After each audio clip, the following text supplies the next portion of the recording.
नमस्कार दोस्तों।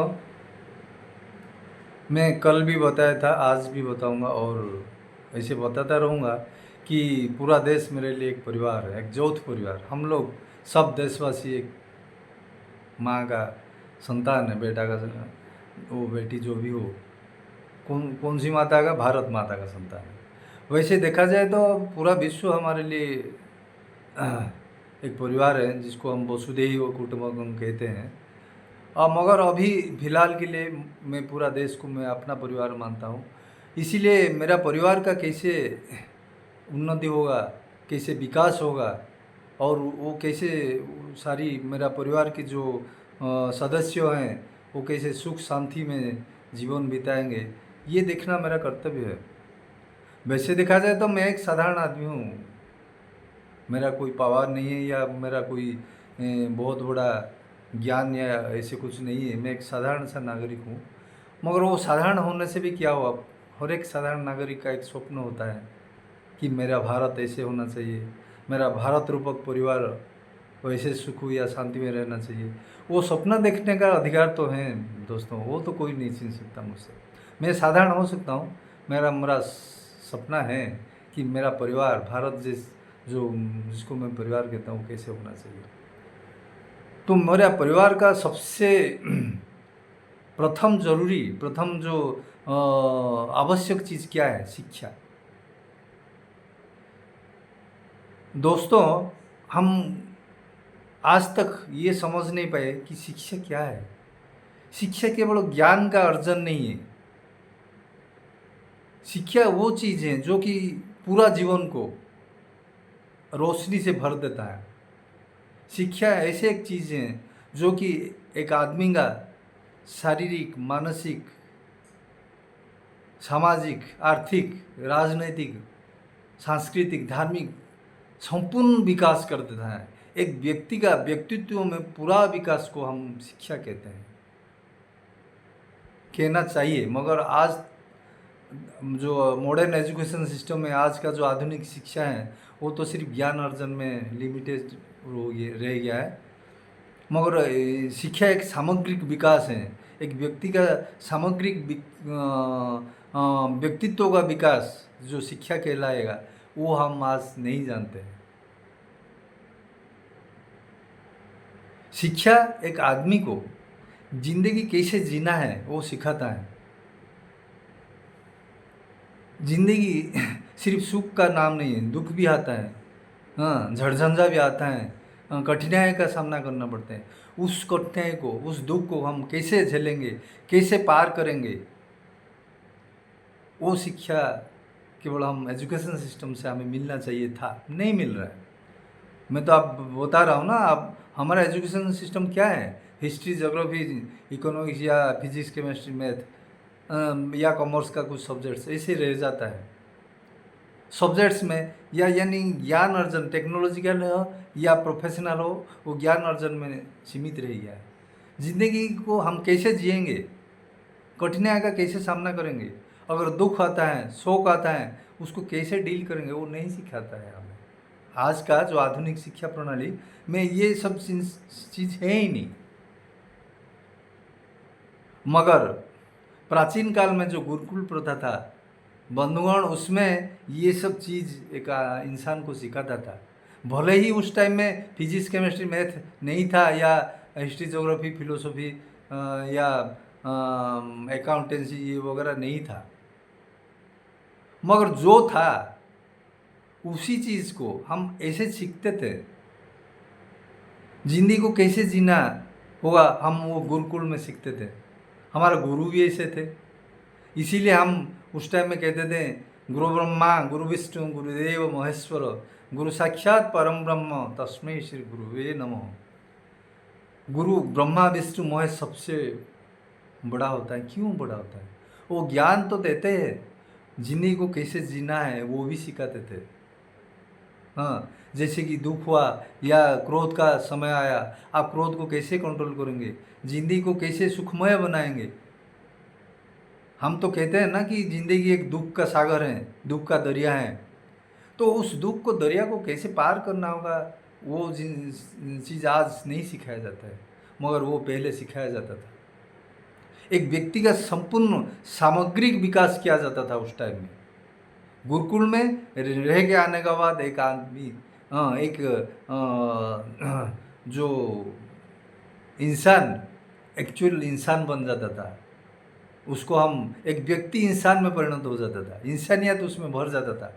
दया, क्षमा, परोपकार, ये सब चीज़ जो क्वालिटीज़ चाहिए एक ह्यूमन बींग को ह्यूमन बींग बनने के लिए। हाँ, ह्यूमैनिटी, हम सब बोलते हैं कि ये दया, क्षमा, परोपकार नहीं है आज की ज़माने में। कैसे आएगा? कौन सिखाता है हमारा आज बच्चे को ये सब चीज़? कोई नहीं सिखाता है। हमारा एजुकेशन सिस्टम मोरल वैल्यूज़ वो एक किताब में रह गया है। उसको प्रैक्टिकल लाइफ में कैसे हम जिएंगे ज़िंदगी, वो कैसे हम एक अच्छा इंसान बन सकते, बेहतरीन इंसान बन सकते, कोई नहीं सिखाता है। सब कहते हैं ये हमारा जो आधुनिक सभ्यता विनाश की ओर जा रहा है, किसी में भी दया नहीं है, क्षमा नहीं है, सब हिंस्र हो गए, क्रूर हो गए, अशांति चारों तरफ व्याप गया है। ठीक है, मगर क्यों व्याप गया है? ये जो वायलेंस हो गया, ये जो हिंसा हो गया, ये मिथ्या अहंकार, ये सब बढ़ गया है, उसका कारण भी है।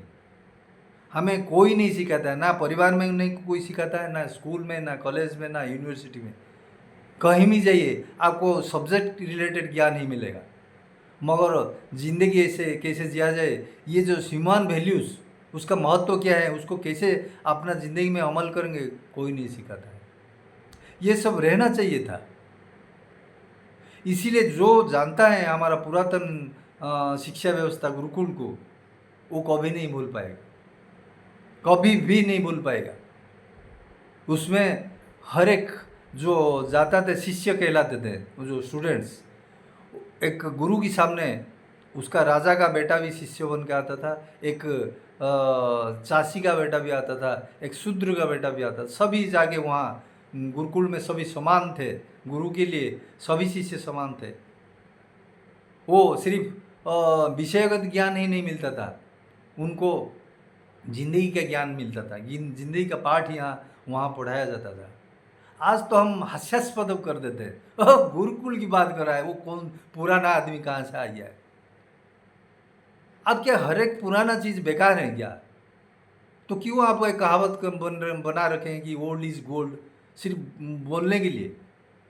अरे भैया, वहाँ कुछ है, वो पिछले ज़िंदगी में आप झांक के देखिए, वो प्राचीन सभ्यता में, हमारा भारतीय संस्कृति में आप झांक के देखिए। वहाँ इतने बड़े मनीषी सब कैसे निकलते थे? वहाँ कोई टेक्नोलॉजिकल इंस्टीट्यूशन तो था ही नहीं, कोई साइंस नहीं था, कोई रिसर्च एंड डेवलपमेंट इंस्टीट्यूशन तो था ही नहीं।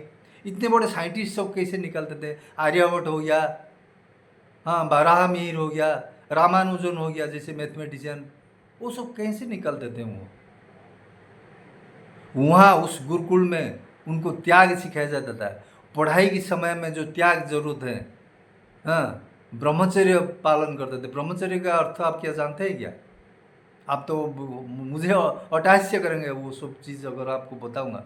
ब्रह्मचर्य का मतलब है सारी चीज़ को कंट्रोल करके, अपना जो सेंसेस होता है ना, 5 सेंसेस को कंट्रोल करके, जो हमारा टेस्ट हो गया मुंह का टेस्ट, या हमारा देखने के लिए जो हमें अच्छा सा सीनरी चाहिए, या हमें जो खाने के लिए अच्छा चीज़ चाहिए, ये सब भोग विलास से त्याग त्याग करके, भोग विलास या जो हो गया उपभोग जो है, उसको अलग रह के जंगल में शिक्षा पाने को ब्रह्मचर्य आश्रम बोलते थे और ब्रह्मचर्य व्रत कहते थे। आज तो स्टूडेंट हमें ऐसी चाहिए, एसी रूम में पढ़ाई करना होगा, हमें वो इंफ्रास्ट्रक्चर नहीं, ये इंफ्रास्ट्रक्चर नहीं है। मगर जंगल में क्या इंफ्रास्ट्रक्चर था? एक पेड़ के नीचे लोग तो पढ़ते थे, वहीं से भी तो स्टूडेंट निकलते थे। आज हम लोग इतना चाहिए सब। अब देखिए, जाइए जाइए उस सब इंफ्रास्ट्रक्चर के बारे में बात करें, टीचर का क्वालिटी के कोई नहीं बात करता है। जो टीचर शिक्षा व्यवस्था को एक स्टूडेंट को, एक छात्र को पास पहुंचाएगा, वो कैसा है, उसका कैरेक्टर कैसा है, उसका पास कोई ह्यूमन बींग्स का क्वालिटीज है, या सिर्फ वो विषयगत ज्ञान जानता है, सब्जेक्ट रिलेटेड ज्ञान जानता है? आप उसको कभी टेस्ट किए हैं? कोई नहीं टेस्ट किया है।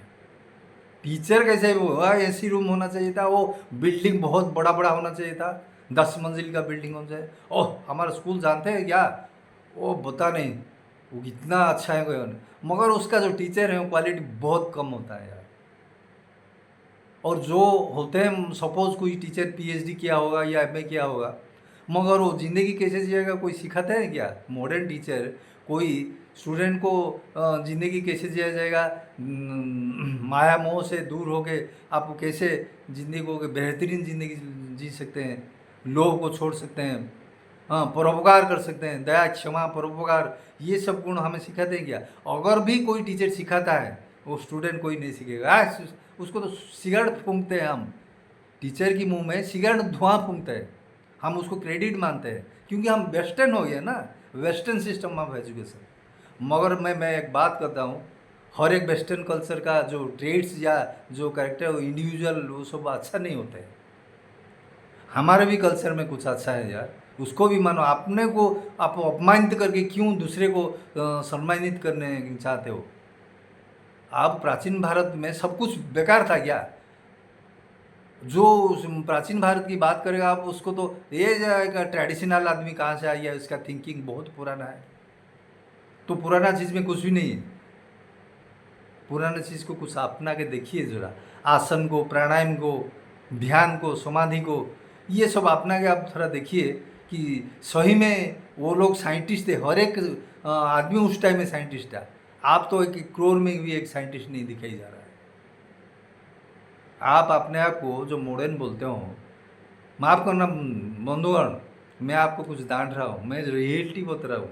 हमारा जो अहंकार है ना, हम आधुनिक बन गए, हम टेक्नोलॉजी के लिए एडवांस्ड हो गए, बेकार हो गया सर, हमारा हर एक शिक्षा बेकार हो गया।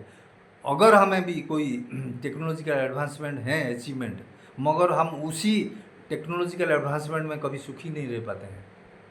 अगर सुखी रहते तो अमेरिका में या कोई फॉरेन कंट्रीज में या धनशाली देश में जो सुसाइड रेट है इतना ज़्यादा नहीं बढ़ता है। या हमारा भाई इंडिया में देखिए अभी सुसाइड रेट क्यों बढ़ रहा है? क्यों बढ़ रहा है? क्योंकि आदमी अपने आप को नहीं जानता है। वो जो एजुकेशन सिस्टम में पढ़ता है उसमें ना उसका शारीरिक विकास होता है, ना सामग्रिक विकास होता है, सिर्फ बौद्धिक विकास होता है, बुद्धिगत विकास। एजुकेशन सिस्टम में हमारा क्या नॉलेज बढ़ता है, हम सारी एक चीज़ का, साइंस हो, टेक्नोलॉजी या किसी भी चीज़ का सिर्फ फैक्चुअल नॉलेज जानते हैं, मगर ज़िंदगी के बारे में कुछ नहीं सीख के वहाँ से आते हैं। इसीलिए हर एक स्टूडेंट भी आज सुसाइड कर रहा है, ये मेरा इतना अच्छा रिजल्ट नहीं हुआ या मुझे इतना बड़ा पोस्ट नहीं मिला। माँ बाप भी प्रेशर डालते हैं, तू इतना क्यों अच्छा नहीं कर पाया। माँ बाप भी कभी एक अपना बेटा को या बेटी को अच्छा इंसान, बेहतरीन इंसान बनाने के लिए कोशिश नहीं कर रहे, डॉक्टर बनाने की कोशिश कर रहे हैं, इंजीनियर बनाने के लिए कोशिश कर रहे हैं, साइंटिस्ट बनाने के लिए कोशिश कर रहे हैं, आईएएस ऑफिसर बनाने के लिए कोशिश कर रहे हैं। ठीक है भाई, वो सब बनिए, मगर इंसान तो बनिए, पहले बनिए।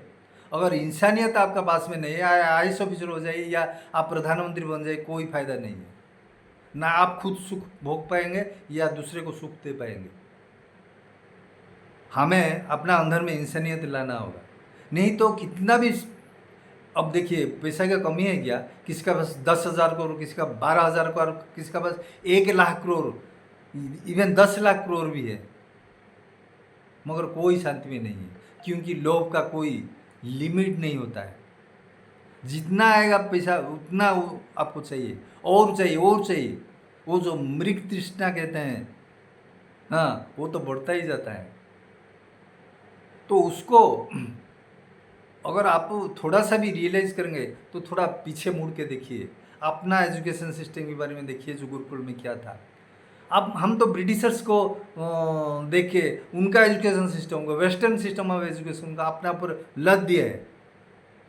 हम ये नहीं सोचे कि भाई हम थोड़ा सा एनालिसिस करके वो हमारा पुराना एजुकेशन सिस्टम में क्या था और अभी नया में क्या है, दोनों को मिला के दोनों का फ़ायदा हमें कैसे मिलेंगे। ऐसे एक एजुकेशन सिस्टम तो हमें निकालना चाहिए था, ऐसे क्यों नहीं निकाल पाए हम जल्दबाजी में। Western system of education, western system of judiciary, western system of democracy अपने आप पर हम लद दिए हैं, मगर ये हम कभी नहीं सोचे कि इसके ज़रिए हमें कुछ फ़ायदा मिलेगा या नहीं।